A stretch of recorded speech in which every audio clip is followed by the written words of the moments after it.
호주 유학클럽 TV 여러분 안녕하세요. 호토박입니다. 자, 호주 영주권 유학에 여러분들 도전하실 때 어떤 전공을 이제 딱 정하잖아요. 그러면 고민에 빠집니다. 과연 이 전공이 내게 맞을까? 내가 이 전공으로 졸업은 잘 할 수 있을까? 졸업한 다음에 내가 이 전공 분야로 취업은 할 수 있을까?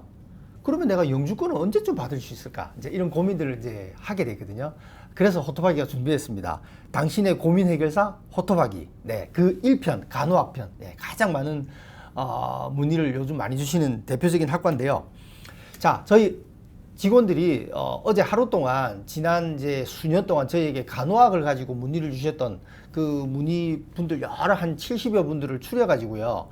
가장 보편적으로 처음에 질문 주셨을 때 많이 주셨던 그 질문들을 쭉 선별했더니 요 9가지가 이제 나왔습니다. 그래서 요 9가지, 그러니까 여러분들이 아마 대부분은 이 9가지의 상당 부분 여러분들도 궁금해 하시는 내용일 거라고 보고요.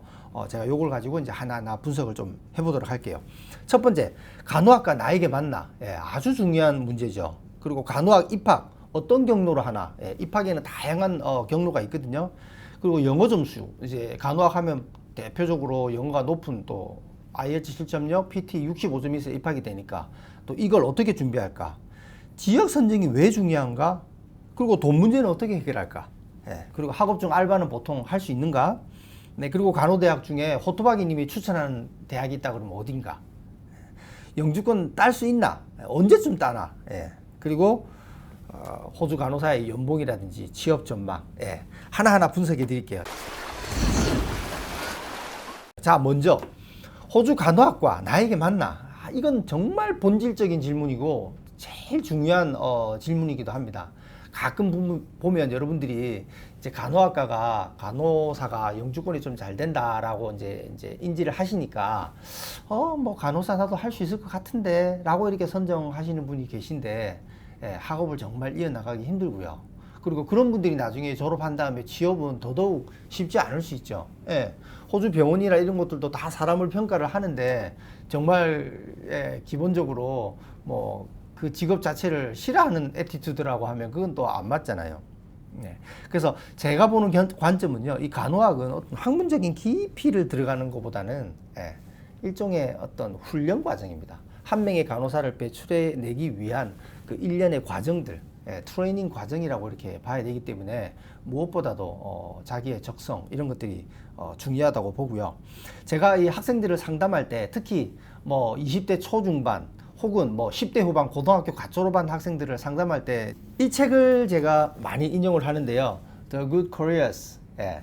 이게 이제 그 직업에 어떤 뭐 스킬이 필요하고 어떤 소양이 필요하고 뭐 향후 전망이라든지 이런 것들이 잘 분석되어 있는 책이거든요. 여러분들도 구글에서 검색하시면 이거 온라인 버전도 구입하실 수가 있습니다. 유료입니다. 그래서 거기 보시면 참고가 좀 될 텐데, 이 책에 보면 어떻게 되어 있냐면요.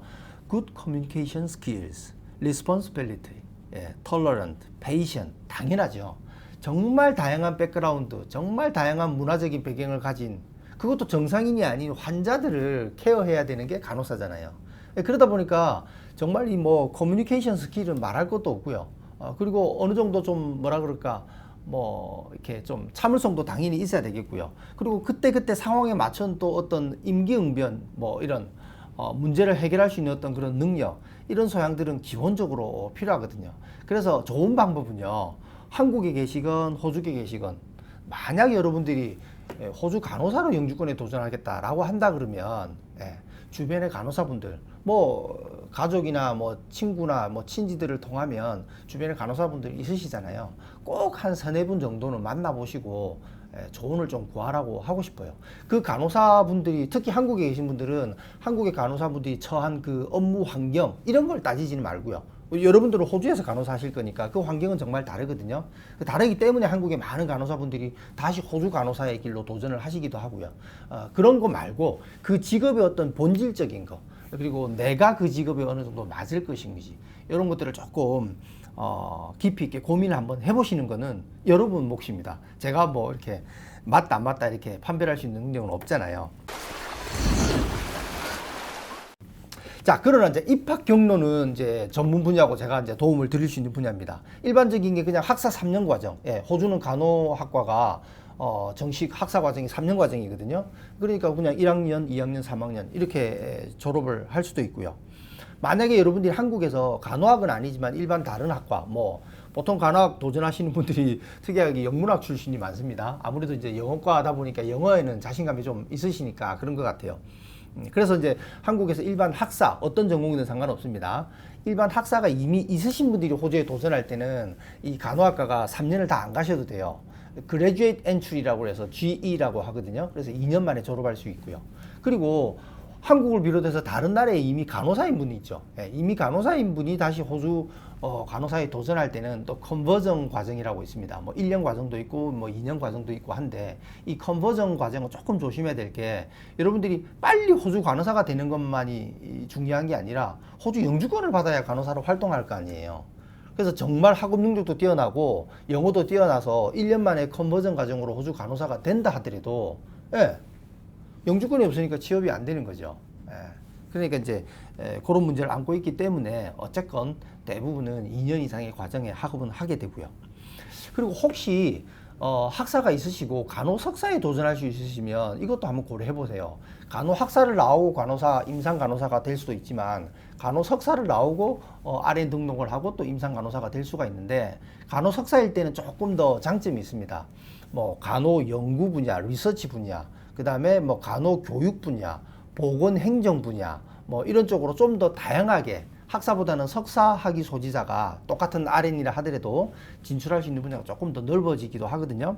이건 제가 간호대학의 그 패컬티에 있는 뭐 우리로 치면 간호학과의 그 학과장님 좀 되시는 뭐 간호사 분이시기도 하고요. 이렇게 조언을 해주시더라고요.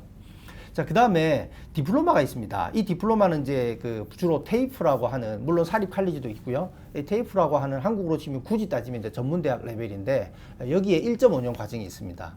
EN이라고 하는데요. Enrolled Nurse라고 해서 일반 정식 RN 간호사보다 바로 한 단계 아래 간호사. 물론 이 EN도 정식 간호사입니다. 근데 RN하고는 조금 다르고요. 이렇게 핸들링 할 수 있는 업무가 조금 이게 레벨이 차이가 좀 있는 것 같아요. 그러나 이제 영주권에서는 이 RN만이 MLT SSL이라고 하는 그 중장기 직업군에 들어가기 때문에 여러분들은 RN 과정까지 이제 하시게 되는데, 근데 이 EN 과정을 1년 반 만에 끝내면 거의 대부분의 대학들은 2학년으로 입학을 받았습니다. 그러면 토탈 3.5년이 되잖아요. 근데 이 3.5년을 하는 것도 장점이 또 있기도 합니다. 그리고 마지막에 이제 보통 대학에 보면 간호 디플로마, 디플로마 오브 너싱은 아닌 거죠. 디플로마 오브 헬스 사이언스, 뭐 디플로마 오브 헬스 케어, 뭐 이런 이름 붙은 전공들이 있는데 이건 보통 이제 8개월 과정도 있고 1년 과정도 있어요. 여러분들 학업 성적이 조금 뛰어나면 이 1년 과정을 8개월 만에도 끝낼 수 있습니다. 그러면 이건 끝나고 나면 또 이것도 간호학과 2학년으로 들어갈 수 있어요.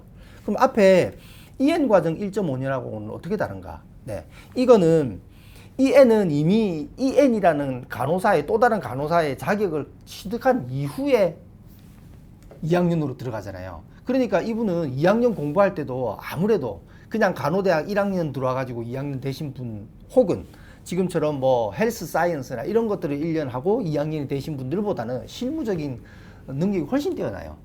간호는 대부분 뭐 실습 베이스가 뭐 공부하는 동안 1000시간 이상의 실습을 보통 하게 되거든요. 그러니까 그런 면에서 훨씬 뛰어나고요.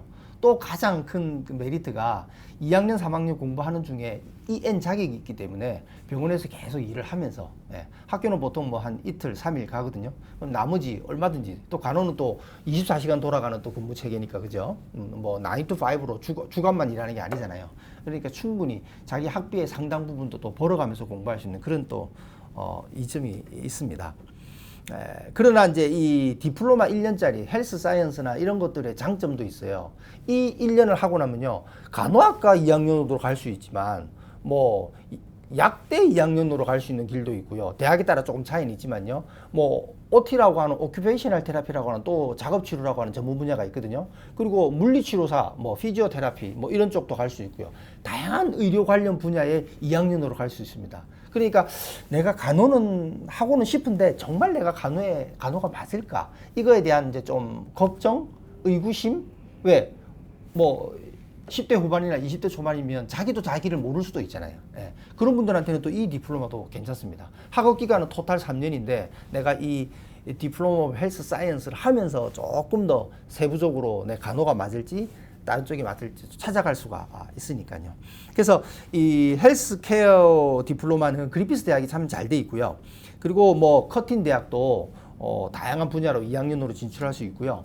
그리고 뭐 서던 크로스 대학도 있고 에디스 코엔 대학도 있고 뭐 이런 대학들이 주로 이 프로그램을 잘 제공해서 1년 하는 동안 또 간호로 갈지 다른 길로 갈지 또 고민을 해볼 수도 있습니다. 자, 그러면 간호학과 입학할 때 가장 여러분들 핫 이슈가 영어죠. 과거에는 IELTS 6.5면 입학이 됐어요. 그러다 보니까 무슨 문제가 생겼냐면 6.5는 사실은 6.5하고 이치7하고 상당한 차이가 있거든요. 6.5로 입학을 해서 3년 공부하면 3년 동안 호주에서 공부했으니까 0.5점은 올라가겠지, 7은 되겠지. 그렇지 않습니다. 그 사람의 맥시마이즈가 6.5였던 거예요. 그러니까 더 이상이 안 올라갑니다. 자, 여러분들 우리가 영어를 공부하면 할수록 영어 수준은 올라가겠죠. 맨 꼭대기가 네이티브죠. 자, 여러분들이나 저나 지금부터 죽기 살기로 한다고 네이티브 안 된다는 건 인정하시죠? 예, 그죠? 그러면 네이티브 되기 전 어느 선에서 여러분들이 멈춘다는 거 아니에요, 그죠? 지금 수준보다는 올라갈 거고 네이티브는 안 될 거고 그 어느 시점에서 멈춘다는 거죠. 그게 7점이 안 되는 분이 많다는 거예요. 천만다행입니다. 요즘에는 아까 그 간호 디플로마 과정일지라도 이치밴드 7.0, PT 65점 이상을 받아야만 입학이 되고 RN 과정, 간호 학사 과정도 석사 과정도 무조건 이 7을 확보해야만 입학이 됩니다. 그러니까 이제 예전처럼 그런 경우는 없어요.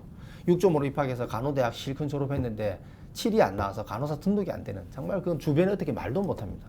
영어가 안 돼서 간호사 등록 못 했다. 아니 너 간호학과 다 졸업했는데 영어가 안 되는 게 왜 안 돼? 한국에 있는 가족도 이해 못 합니다.